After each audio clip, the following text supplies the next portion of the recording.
Assalamualaikum warahmatullahi wabarakatuh.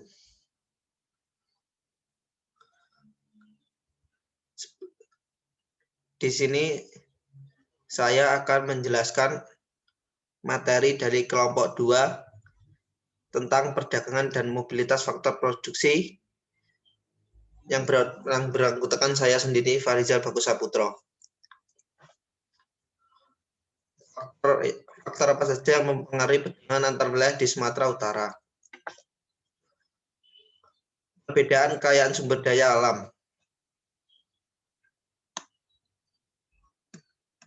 Setiap daerah memiliki keadaan geografi yang berbeda-beda, seperti halnya di wilayah dataran tinggi dan dataran rendah, sehingga perbedaan tersebut menjadikan setiap daerah di Indonesia memiliki kekayaan sumber daya alam yang berbeda-beda pula.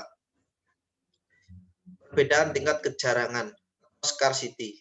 Kebutuhan manusia dapat dikatakan tidak terbatas dalam jumlah dan jenisnya. Kebiasaan masyarakat itu tidak tetap, walaupun nampaknya statis. Perbedaan faktor produksi. Perbedaan faktor produksi antara daerah yang satu dengan daerah yang lain akan menyebabkan daerah-daerah itu menjadi daerah surplus dan daerah yang minus. Perbedaan komparatif dari harga barang. Sebelum ada perbedaan komparatif harga barang, selama itu pula akan timbul arus ekonomi yang mengalir antar daerah atau bangsa. Perdagangan antar daerah. Perdagangan antar daerah berbeda dengan perdagangan antar negara. Perdagangan antar daerah adalah perdagangan yang diselenggarakan antar tempat atau wilayah yang berbeda di dalam negara yang sama. Perbedaan antar daerah disebut juga perdagangan domestik. Karakteristik perdagangan antar daerah: yang pertama, spesialis; yang kedua, biaya produksi yang rendah; yang ketiga, pertukaran barang; yang keempat, saling kerjasama; yang kelima, mengejar laba; yang keenam, terarah pada konsumen; yang ketujuh, kepuasan maksimum; dan yang terakhir, transaksi sukarela. Perdagangan dan mobilitas faktor produksi antar wilayah.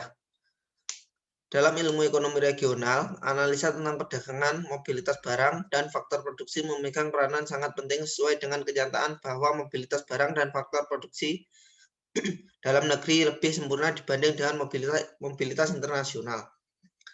Perdagangan biasanya terdapat bea cukai dan pembatasan impor. Dalam perdagangan antar wilayah, tidak ada pembatasan. Mobilitas barang dan faktor produksi antar wilayah lebih lancar dibandingkan mobilitas internasional. Dalam ilmu ekonomi regional, bahwa mobilitas barang dan faktor produksi antar wilayah lancar, sedangkan dalam ilmu ekonomi internasional ada sebaliknya, yaitu tidak lancar. Model mobilitas antar wilayah. Terdapat dua model dasar yang melandasi analisa tentang mobilitas barang dan faktor produksi antar wilayah. Yang pertama, model keuntungan komparatif atau comparative advantage, yaitu model klasik yang dipelopori oleh David Ricardo dan dimodernisir oleh Hacker dan Ohlin. Model ini mengasumsikan bahwa mobilitas sumber daya antar wilayah adalah tidak lancar.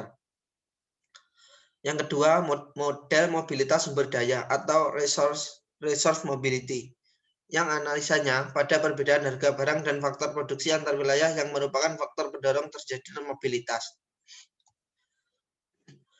Pindahan modal antar wilayah. Dalam kehidupan sehari-hari, modal diartikan sebagai uang atau kekayaan yang dapat diuangkan. Para ahli ekonom mendefinisikan modal sebagai barang yang diproduksi tidak untuk dikonsumsi, tetapi digunakan sebagai input untuk produksi selanjutnya. Modal meliputi input yang dimasukkan secara fisik ke dalam proses produksi, seperti bangunan, peralatan, mesin-mesin, dan juga modal dalam bentuk tenaga ahli. Modal dalam bentuk uang bersifat mobil antar daerah, baik secara nasional maupun internasional. Untuk tujuan menghasilkan produksi, baik barang maupun jasa, modal biasanya dikombinasikan dengan faktor produksi lainnya, seperti tenaga kerja dan tanah, bangunan, dan sejumlah mesin ukuran besar dan berat, biasanya tidak mobil antar wilayah, karena dia tetap berada pada daerah dimanapun perusahaan mula-mula didirikan dan dikembangkan. Mobilitas modal. Mobilitas modal diidentifikasikan tiga jenis, Yang pertama, modal dalam bentuk uang dapat ditransfer dari suatu wilayah ke wilayah lain apakah untuk tujuan pembiayaan kegiatan perdagangan barang dan jasa maupun untuk investasi.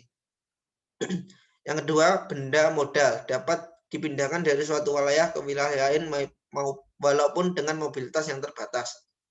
Yang ketiga, nilai dari benda modal dapat berubah sebagai akibat dari penyusutan dan perubahan lingkungan hidup.